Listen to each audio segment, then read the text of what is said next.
Welcome, everybody, to the first edition of Under Review. My name is Phil Ivanko. Over there is Ryan Cigich, head of officials for the Major Arena Soccer League. What this show is about is referees, right? What was good, what was bad, what was ugly even in the Major Arena Soccer League. We're going to put that guy's size 12s under the microscope and see how his referees did this weekend. Boy, Ryan, was it a week to start Under Review, huh? San Diego, Kansas City, Friday night, marquee matchup.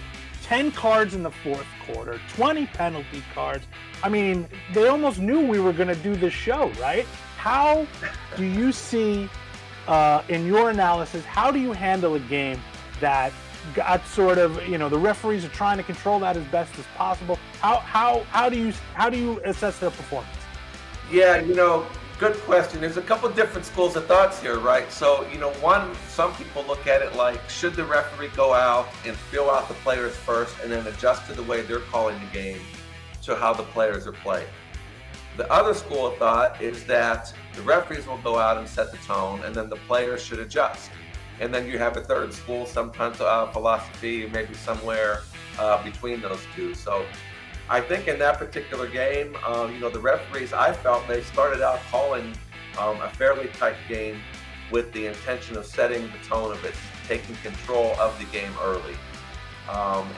We all watched that game. We could see, I'm not sure that had the effect that they wanted to do because, the fouls kept coming.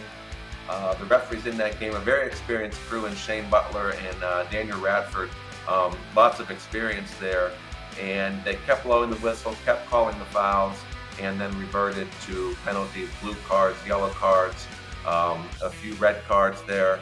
And I think when we have a game like that, as a referee, when the game gets tough, the worst thing we can do is to let things go, to stop blowing the whistle. So when a game gets hard, when that game temperature continues to rise, when the tempo is up, most of the time, the referees are going to keep blowing the whistle in order to keep the game under control.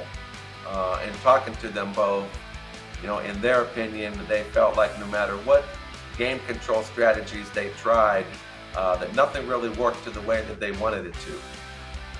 Well, it was a difficult game for them, a high-stakes game, 1 versus 2.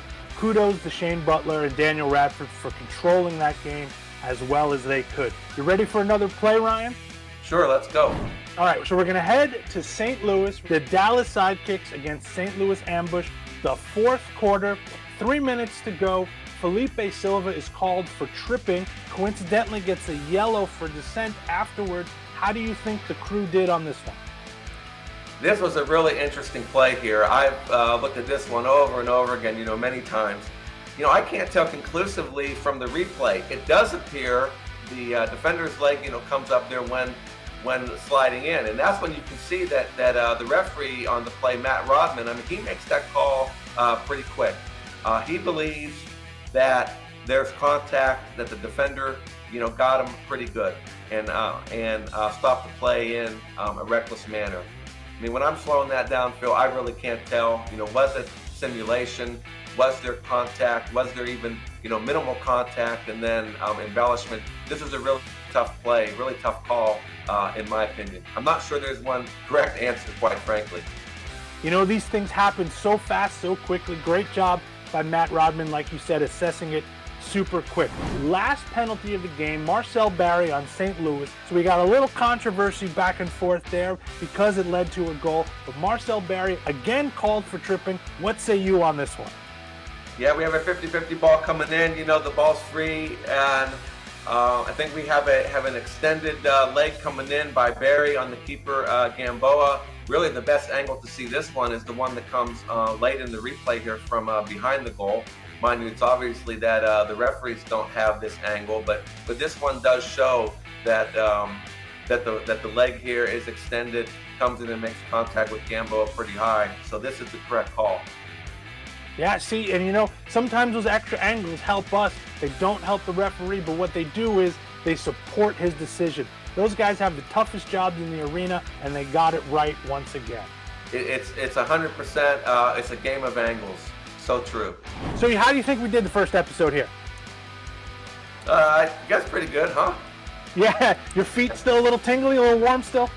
No, just a little bit. Excellent. So if you guys out there see another play that you want us, tell us on our Facebook, hit us up on our YouTube. This is the first episode of Under Review. We'll see you next time.